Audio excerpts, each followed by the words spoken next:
あやねお専用ドックをようやく購入して、それこそ任天堂スイッチのように使えるかと思ったんですが、母艦 PC のような使い方をしてしまっているという。かといって持ち運び用にケースも買ったので、あやねおの本来の使い方を見失ってます。ゲーミング UMPC は万能ですな。ではこんな感じで見ていきたいと思います。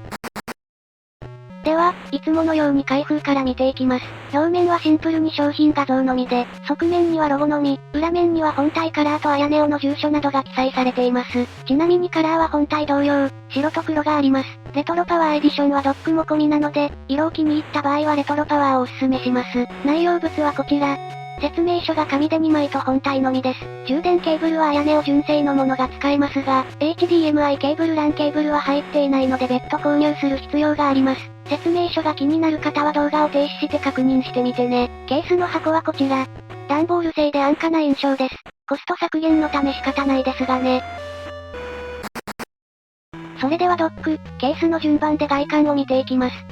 まず思ったのがとにかく軽い、携帯性を重視して軽くしたんだと思いますが、軽いゆえにかなり安っぽく感じます。スカスカのいかにもプラスチックでできたボリュームといった印象で、これで1万円かと最初は思いましたが、しかし実際よく考えてみるとスイッチのドックと同じようなスカスカ感とプラスチック感、あやねおは差し込み部分を折りたたむことができてコンパクトになるおかげで、携帯性がかなり高いです。まあ、ドックをそんな持ち運ぶのかと言われるとって気はしますが、軽いことにより安定しないとかはなく、普通に安定感あるのでまあ良いでしょう。どうせドックをまじまじと見ることなんて最初くらいしかないでしょうしね。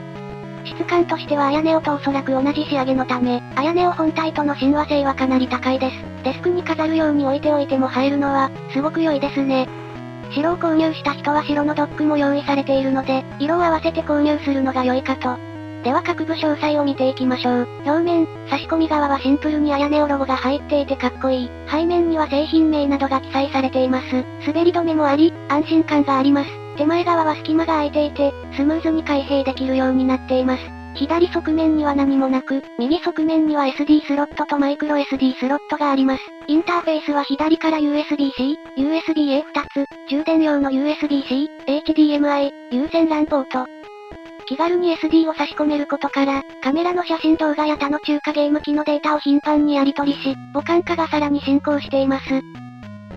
ケースは超オーソドックスな携帯素材のケース。シンプルにロゴが入っているだけなので、まあ普通で良いかなって感じです。素材感を考えるとちょっと高い気はしますけど、他に選択肢もないですし、お布施ですね。このお金でもっと良いハードをたくさん作ってください。実際に中に収納するとこのような感じ。上下はベルトで締めれるのでしっかりとしますが、左右は若干ゆとりがあるので動く。まあでもこれにより壊れることはないかな。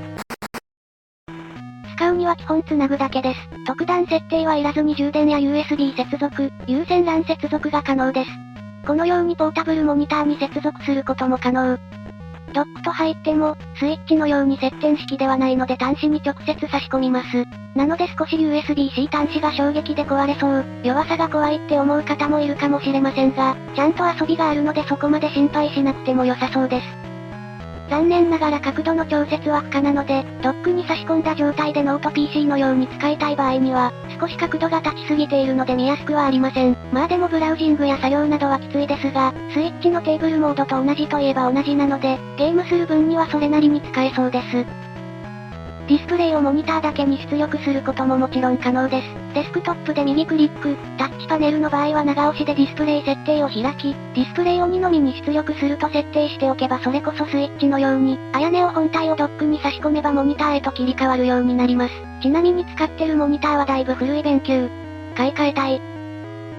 少し残念だなと思ったのが、USB-C 経由での画面出力が不可能なところ、USB-C 経由での画面出力は電源不要でポータブルモニターなどに出力ができるので、遊び方に幅が出るんですが、一応あやねお本体上部に差し込めば出力できるんですが、あまり見栄えは良くないし、せっかくのドックがただのスタンドになってしまっている感があります。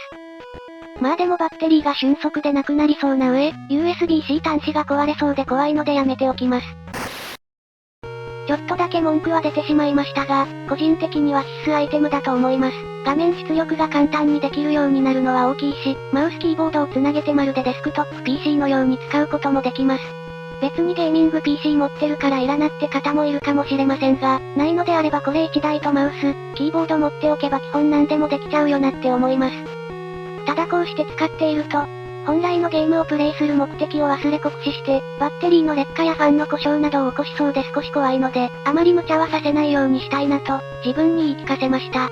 でもあれですね、コントローラーを外部で使う場合にはアヤネオ本体のコントローラーが消耗しないので、安心感はあります。世の中は何事もトレードオフですね。色が気に入った方はレトロパワーエディションを買いましょう。ドックもセットなので、私もレトロパワーにしておけばよかったなぁ。なんて思ってないよ。